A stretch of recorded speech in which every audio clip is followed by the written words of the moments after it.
Bonjour à tous.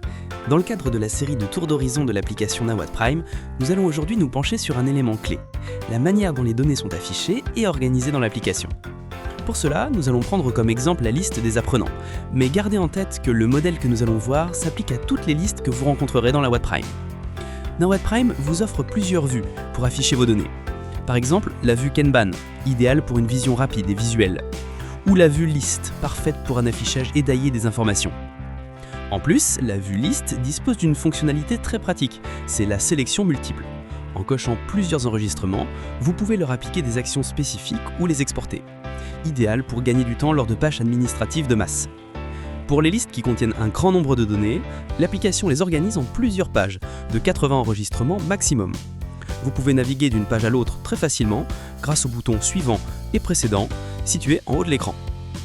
Et si vous cherchez une information précise, la barre de recherche est votre meilleur allié. Dès que vous commencez à taper un mot-clé, l'application vous propose une liste de critères de recherche pertinents, comme dans cet exemple, le nom, le prénom, le matricule ou encore le nom de famille. En plus de ça, vous pouvez utiliser les filtres prédéfinis pour affiner les résultats. Par exemple, afficher uniquement les apprenants non inscrits ou non réinscrits. Et pour une organisation encore plus poussée, vous avez la possibilité de grouper ces informations par différents critères, comme le statut d'inscription par exemple. Une fois que vous avez appliqué des filtres ou des regroupements, vous pouvez enregistrer les résultats dans vos favoris pour une utilisation ultérieure.